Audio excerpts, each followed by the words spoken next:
बोल तुलसी माता की जय, बोल गणपति गणेश की जय। एक बुढ़िया माई होती है, वो गणेश जी की पूजा करती है और वो नेत्रों से दिखाई नहीं देता उसको। तो एक दिन गणेश जी उसके सपने में आते हैं और उसको कहते हैं कि बुढ़िया माई मांग, तुझे क्या मांगना है, मैं तेरी तपस्या से बहुत खुश हूँ। तो बुढ़िया माई कहती है कि मैं आज नहीं बता सकती, मैं अपने घर में सभी के साथ सलाह करूंगी फिर मैं बताऊंगी। तो गणेश जी कहते हैं कि कोई बात नहीं, सलाह कर ले, मैं अगले दिन कल रात को दोबारा आऊंगा। तो बुढ़िया माई अपने घर में सभी सदस्य पूछती है कि ऐसे ऐसे गणेश जी आए थे, मैं क्या मांगू। तो उसका बेटा कहता है कि घर में धन की कमी है तो धन मांग ले। उसकी बहू कहती है कि घर में पोता नहीं है तो पोता मांग ले। उसका पति कहता है कि सारा कुछ होएगा, तेरी आंखें ही नहीं है तो किसको क्या देखेगी, तो तू अपनी आंखें मांग ले।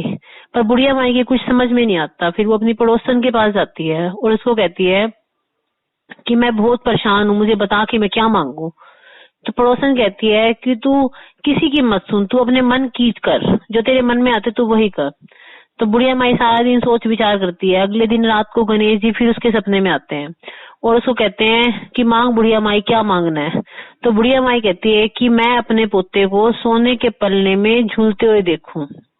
तो गणेश जी कहते हैं कि बुढ़िया माई, तूने तो मुझे ठग लिया, तूने सब कुछ मांग लिया, पर तेरी सत की भावना थी, तू सबका भला चाहती थी, तू सबको, सारे सदस्यों को खुश करना चाहती थी, इसलिए तेरी सारी मनोकामना पूर्ण होगी। तो जैसे गणेश जी उस बुढ़िया माई की सारी मनोकामना पूर्ण करी, कहते सुनते सभी की करे। बोल गणपति गणेश की जय। बोल तुलसी माता की जय। एक बुढ़िया माई होती है, वो तुलसी माता की बहुत पूजा करती है। तो तुलसी माता को रोज जल चढ़ाती है और कार्तिक के महीने में तुलसी माता से रोज एक ही प्रार्थना करती है, साथ बोल, हे तुलसी माता, हे सत की दाता, मैं तेरा बिगला सीखती हूँ, रंगीन होती दे,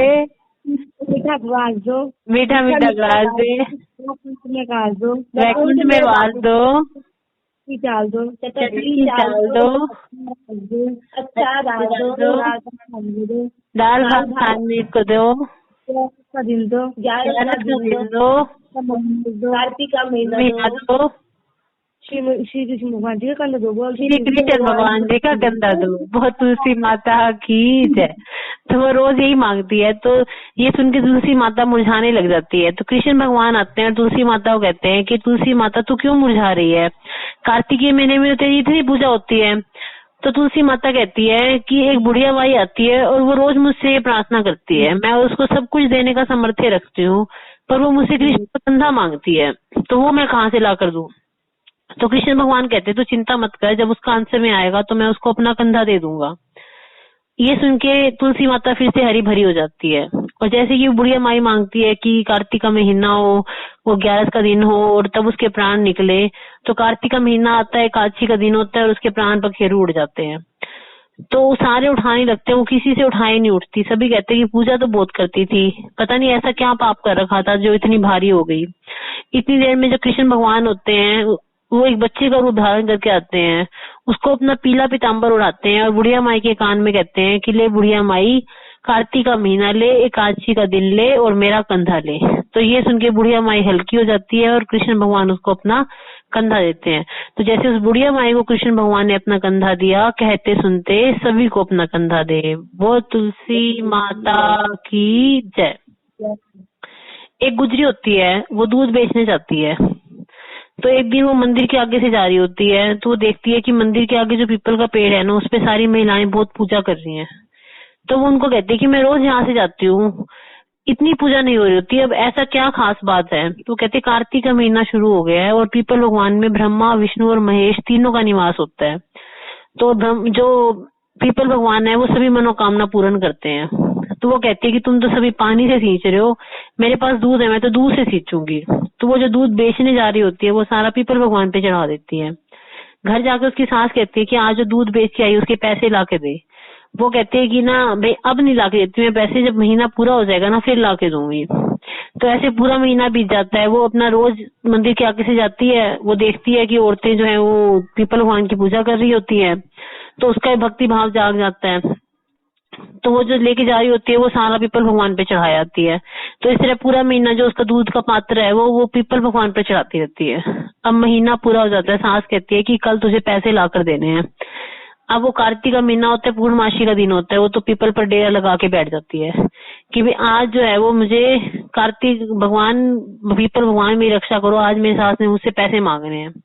तो पीपल भगवान कहते हैं कि भाई मेरे पास तो कुछ है नहीं, ना मेरे पास हीरा मोती है, ना मेरे पास सोने चांदी है, तो मेरे पास तो कंकड़ पत्थर है। तो ये कंकड़ पत्थर ले ले हैं और सिंदूक में रख दियो। जब तेरी सास पूछे तो उसको कंकड़ पत्थर दे दियो और ते यही काम करेंगे। तो घर जाती है, सिंदूक में रख देती है। तो उसकी सास कहती है कि पैसे कहाँ हैं? फिर वो कहती है कि ना भाई सिंदूक में रखे हैं। तो उसकी सास जैसे सिंदूक खोल के देखती है ना, तो जो कंकड़ पत्थर होते हैं ना वो हीरे मोती बन जाते हैं। तो सास कहती है कि मैंने तो पूरा महीना भाई पैसे, मैंने तो बहुत दूध बेचा है, तो फिर तुझे इतना धन कहाँ से मिल गया? तो वो कहते हैं कि ना ये तो पीपल भगवान की पूजा का फल है कि जो मुझे इतना धन मिला है। तो सास के मन में लालच आ जाता है। तो वो कहती है कि ना भाई अगले साल मैं जाऊंगी पूजा करने। तो पूरा साल बीत जाता है। अब कार्तिक का महीना आता है, वो सास जाती है दूध बेचने। तो जैसे वो दूध बेचने जा रही होती है तो वैसे वो देखती भी औरतें पीपल के पेड़ पे खड़ी हैं। तो वो उसके मन में आता है कि भाई मैं भी चढ़ाऊं। फिर जैसे चढ़ाने लगती है ना, उसको लगता है कि पीपल भगवान देख थोड़े नहीं है कि कहाँ पे है।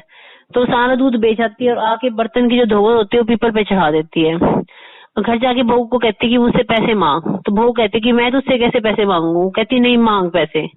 फिर वो कहते हैं कि ना भाई मुझे पैसे ला के दे। वो कहती है अभी नहीं देती, पूरा महीना बीत जाएगा ना फिर दूंगी पैसे। तो ऐसे पूरा महीना बीत जाता है। अब बहू कहती है कि कल पैसे देने हैं। तो सास को पता होता है कि पीपल भगवान जो है वो जो धन वर्षा करते हैं, तो पीपल के ऊपर डेरा लगा के बैठ जाती है। वो कहती है कि भाई आज मेरी बहू ने मुझसे पैसे मांगने हैं। तो फिर पीपल भगवान कहते हैं कि भाई मेरे पास तो देने को कुछ नहीं है, कंकड़ पत्थर है ले जाओ। फिर वो उसको पता होता है कंकड़ पत्थर है जो हीरे मोती बनने हैं। फिर वो सारे कंकड़ पत्थर जितने पड़े होते सारे उठा के ले जाती है, सिंदूक में रख देती है। बहू को कहती है कि सिंदूक खोल के देख, हीरे मोती भरे हुए हैं। तो फिर बहू सिंदूक खोल के देती है तो कंकड़ पत्थर होते हैं वो ना कीड़े मकोड़े बन जाते हैं। तो बहू कहती है कि ये क्या उठा है? तो कहती कि पीपल भगवान ने तो मेरे साथ बहुत अन्याय किया, तुझे तो हीरे मोती दे दिए और मुझे कीड़े मकोड़े दे दिए। तो पीपल भगवान को जाके शिकायत करती है। तो पीपल भगवान कहते हैं कि तेरी बहू ने सत्य की भावना से पूजा कर रही थी और तेरे मन में लालच था, तू सारा दूध बेच के मेरे पे धोबन चढ़ाकर जाती थी और तेरे को ये भी विश्वास नहीं था कि मैं तुझे देख रहा हूँ, इसलिए तेरे पाप का फल है जो तेरे कंकड़ पत्थर है वो कीड़े मकोड़े बन गए। तो जैसा बहू को दिया वैसा सबको दे, जैसे सास को दिया वैसे किसी को ना दे। बोल पीपल भगवान की जय। एक राजा होता है, उसकी 7 रानी होती हैं। किसी भी रानी की कोई संतान नहीं होती। तो रानियां जो होती है ना वो डर जाती हैं, क्योंकि राजा कहता है कि अब तुम सबको मैं घर से बाहर निकाल दूंगा। अब जो रानी होती है वो मिलकर योजना बनाती हैं कि हम एक बिल्ली का बच्चा ले आएंगे और राजा को कहेंगे कि तेरी कन्या हुई है। अब वो बिल्ली का बच्चा ले आते हैं। राजा कहते हैं कि भाई क्या हुआ है? तो कहते तेरी कन्या हुई है। कहते दिखाओ। कहते अभी नहीं दिखाते, थोड़ी सी बड़ी हो जाएगी ना फिर दिखाएंगे। फिर थोड़े दिन बीत जाते हैं, फिर उसके नामकरण का समय आता है। कहते अब दिखा दो। कहती अभी नहीं दिखाते, थोड़ी और बड़ी होगी ना फिर दिखाएंगे। फिर काफी समय फिर बीत जाता है। फिर राजा कहता है कि अब दिखाओ। कहते अभी नहीं दिखाते, जब ये बड़ी हो जाएगी ना, है जवान हो जाएगी तब दिखाएंगे। तो काफी वर्ष बीत जाते हैं। अब राजा कहता है कि अब तो मुझे मेरी कन्या से को दिखाओ। कहते नहीं, अब जवान होगी, अब उसकी शादी करेंगे ना फिर दिखाएंगे।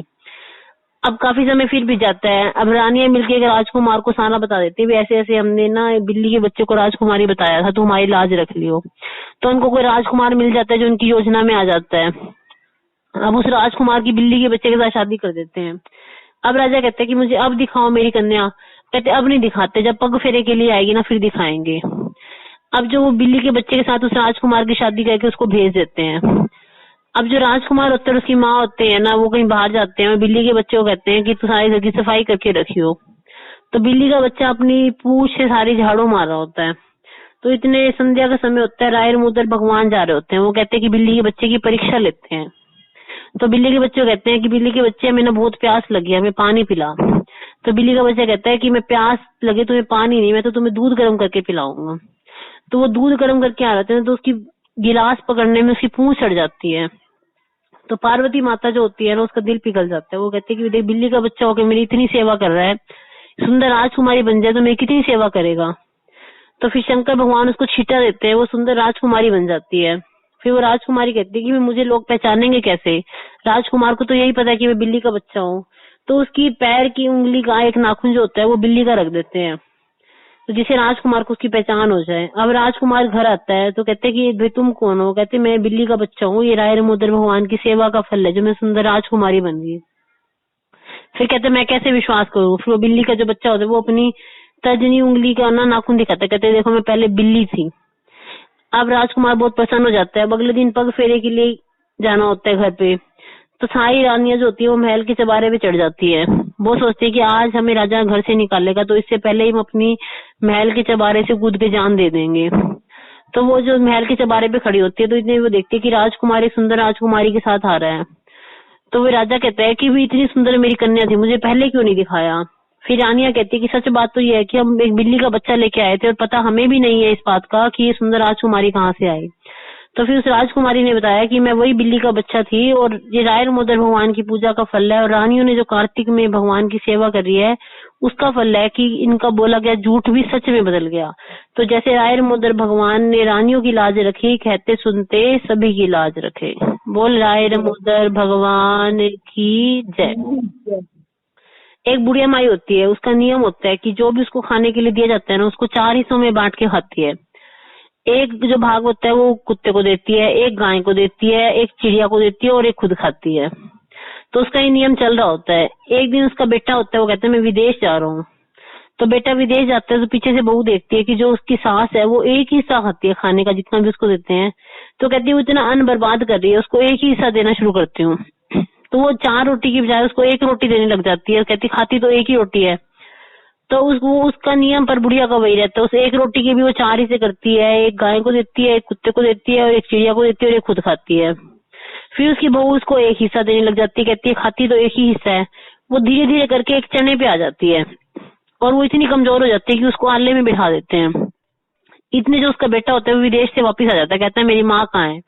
वो कहते तेरी जो माँ है ना वो बुढ़ापे में भी उसको शादी की इच्छा हो रही है, देखो आले में बैठ के ना एक जना कर रही है, भाई मुझे एक जना चाहिए शादी के लिए। फिर वो कहते कि ना, पर वो बुढ़िया माई तो कह रही थी मैं एक चने के ऊपर जीवित हूँ। फिर वो कहते कि ना इसको ना ऐसे करो, छोड़ आओ, घर से निकाल दो। फिर वो बुढ़िया माई कहती कि जहाँ पे मंदिर होए और नदी बह रही हो वहीं पे मुझे छोड़ आना। तो गांव के बाहर मंदिर होता है और नदी बह रही होती है, वहां पे उसकी झोपड़ी बना के उसको छोड़ आते हैं। तो उसका बेटा होता है, उससे कहते हैं कि इसके लिए जो है ना खाने के लिए गोंद के लड्डू बना दे। पर बहू जो होती है वो सांस से जलती है तो उसको राख के लड्डू बना के दे देती है। अब जैसे ही जो सांस होती है वो पूरे कार्तिक का व्रत रखती है, तो कार्तिक के व्रत रखती है तो राय दामोदर भगवान उसकी परीक्षा लेने के लिए आते हैं। तो ठंड का टाइम होता है, राय दामोदर भगवान कहते हैं कि बुढ़िया माई हमें ठंड लग रही है। तो बुढ़िया माई कहती कोई बात नहीं, मैं आग जला देती हूँ। तो बुढ़िया माई जो होती है वो आग लगा के जला के दे देती है। तो कहते हैं कि नहीं हमें अभी भी ठंड लग रही है। तो धीरे धीरे करके ना बुढ़िया माई अपने घर का सारा सामान जला देती है। पर भगवान उसकी परीक्षा लेने आए होते हैं तो कहते हैं अभी हमें बहुत ठंड लग रही है। फिर वो धीरे धीरे करके ना अपनी झोपड़ी जला देती है। तो राय दामोदर भगवान खुश हो जाते हैं उससे, उसको महल को उसकी झोपड़ी को छिटा देते हैं, वो सुंदर महल बन जाता है। उस बुढ़िया माई को छिटा देते हैं, वो सुंदर रानी बन जाती है। अब जितने होते हैं उसका बेटे उसको याद आ जाती है, फिर मैं अपनी माँ को देख के आऊँ कि मेरी माँ का क्या हाल है। तो आते तो देखते जहाँ झोपड़ी बना गई थी वह सुंदर महल बना हुआ है और उसकी माँ जो है ना वो सोने के झूले में झूल रही है। फिर वो अंदर जाके पूछते अपनी माँ से, कहते ये तो मेरे राय दामोदर भगवान की मैंने पूजा करी थी ना उसका फल मिला मेरे को। फिर वो ना घर जाके अपनी घरवाली को बताता है, अपनी पत्नी को बताता है। तो उसकी पत्नी कहती है पहले अपनी माँ को छोड़ के आया था ना, अब मेरी माँ को छोड़ा। फिर वो कहते हैं कि ना भाई अगले साल कार्तिक का महीना आया तो मेरी माँ को छोड़ आई हूँ। तो उसकी माँ को छोड़ के आता है तो वो मोटे मोटे गूंद के लड्डू बना के देती है ताकि उसकी माँ को भूख ना लगे। फिर जैसे ही वो कार्तिक का महीना आता है राय दामोदर भगवान उसकी भी परीक्षा लेने के लिए आते हैं। उसको कहते हैं कि बुढ़िया माई हमें ठंड लग रही है। फिर वो कहते हैं कि ना भाई मुझे अपने आप मुझे खुद तो ठंड लग रही है, मैं तुम्हारी क्या रक्षा करूंगी। तो जो राय दामोदर भगवान होते हैं तो गुस्सा आ जाता है, भाई बुढ़िया माई जो है ना ये जो लोभ लालच की भावना से आई हुई है, जो बहू की माँ होती है। उसको छीटा देते हैं वो गधी बन जाती है, उसकी झोपड़ी को छीटा देते हैं वो राख का ढेर बन जाता है। तो वहीं पे वो ढैचू ढैचू कर रही होती है। इतनी देर में जो वो जो गधी बन जाती है, फिर इतनी देर में वो जो बहू की माँ होती है वो गधी बन जाती है क्योंकि वो लालच की भावना से आई होती है। तो इतने जो उसकी बेटी होती है वो कहती है कि पहले अपनी माँ को देख के आए थे, अब मेरी माँ को देख के आ कि वो कौन से सोने के झूले में झूल रही है। तो जैसे वो देखने के लिए आता है ना, तो जहाँ पे उसकी झोपड़ी बना के गया होता है तो वहां तो राख का ढेर होता है और उस बुढ़िया माई की जगह गधी खड़ी होती है। फिर वो उससे पूछते भी तुम कौन हो? कहते मैं तेरी सास हूँ और ये मुझे राय रमुद्र भगवान ने शाप दिया है क्योंकि भी मैं जो है ना लालच की भावना से काम कर रही थी। फिर वो कहते भी इसका क्या इलाज है? तो फिर राय रमुद्र भगवान बोले कि अगले साल जब कार्तिक स्नान वाली महिलाएं अपने नहाए हुए जल से तुझे जल चढ़ाएंगी ना, अपने नहाए हुए जल का छींटा तेरे पे देंगी, तब तू वापिस से बुढ़िया बनेगी।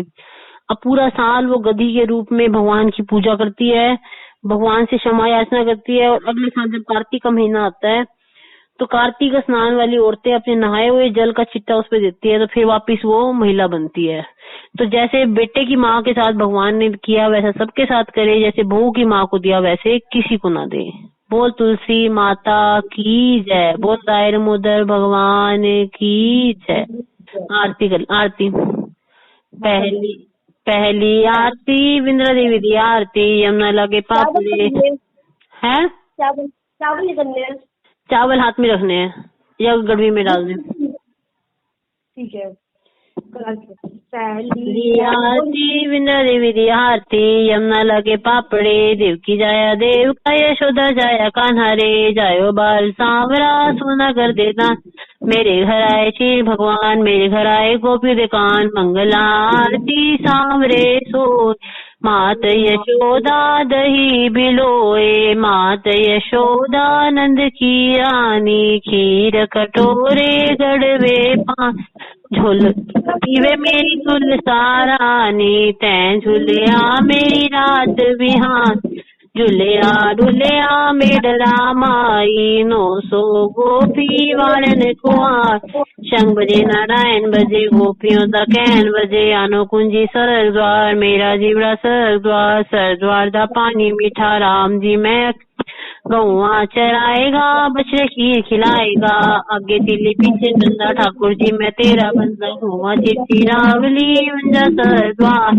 चिट्टे चावल मैं चढ़ावा ठाकुर दे दरबार, मोरिया मन मोरिया तुलसी माता क्या करे सी, थाल भरे मोतियों के देसी, अपना तन मन आप करे सी, राय रमुद्र रोला मेरा किशन भोज, राय रमुद्र रामला मेरा किशन सांवला, हरि किथे श्री कृष्ण गिरिथे नारायण, सोने दा दीवा रुपे दीवाटी, राधिका जलेंदी हाई कत्ते वाली राती, मैं भी जले सा कत्ते वाली रात, बलवे दीवा लंबी वाट, मैं को पकड़ी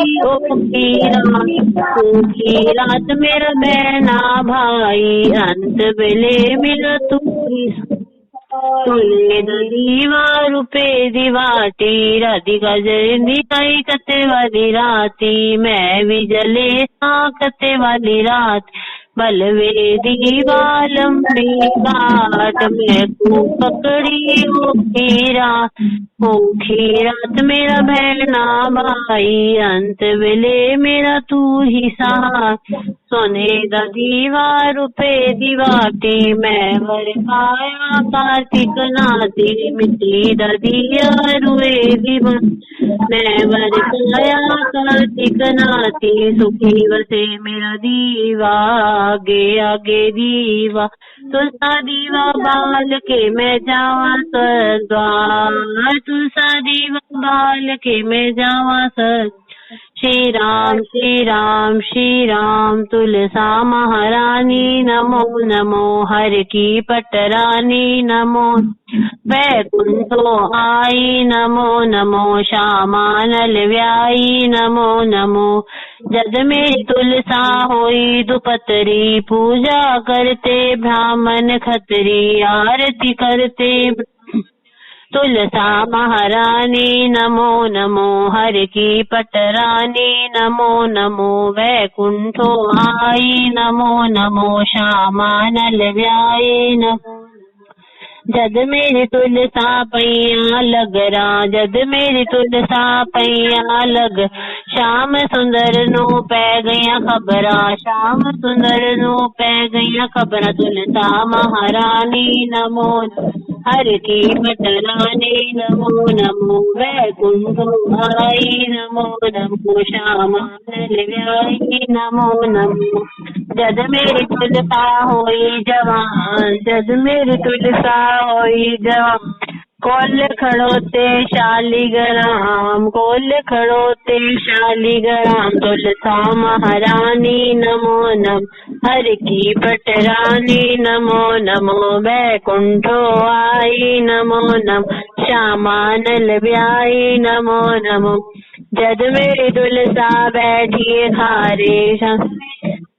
बैठिए खारे श्याम बिहारे, बाजा मारे श्याम बिहारे, बाजा मारे, तुलसा महारानी नमो नमो, हर की पटरानी बैकुंठो आई नमो नमो, श्यामानल ब्याई नमो नमो, जद मेरी तुलसा लैया लावा, जद मेरी तुलसा लैया लावा, कोल खड़ो के हरियश, कोल खड़ो के हरियश गावा, तुलसा महारानी नमो नमो, हर की पटरानी नमो, बैकुंठो आई नमो नमो, श्यामानल ब्याई नमो नमो, जद मेरी तुलसा बैठिए डोले, जद मेरी तुलसा बैठिए डोले, श्याम बिहारे हरियश, श्याम प्यारे हरियश बोले, तुलसा महारानी नमो नमो,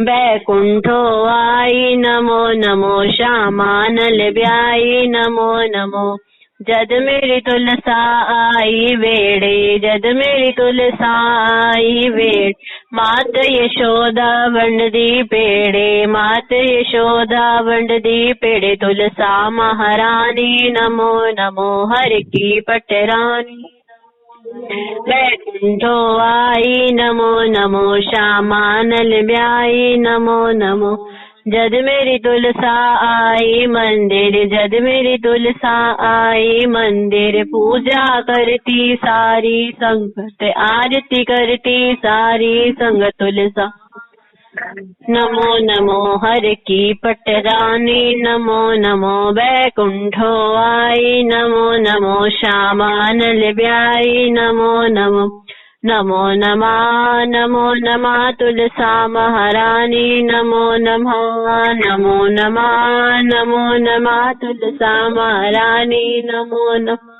ओम नमो भगवते वासुदेवाय, हरि ओम नमो भगवते वासुदेवाय, हरि ओम नमो भगवते वासुदेवाय, हरि ओम नमो भगवते वासुदेवाय, हरि ओम नमो भगवते वासुदेवाय, हरि ओम नमो भगवते वासुदेवाय, हरि ओम नमो भगवते वासुदेव, हरि ओम नमो भगवते वासुदेवाय, हरि ओम नमो भगवते वासुदेवाय, हरि ओम नमो भगवते वासुदेवाय।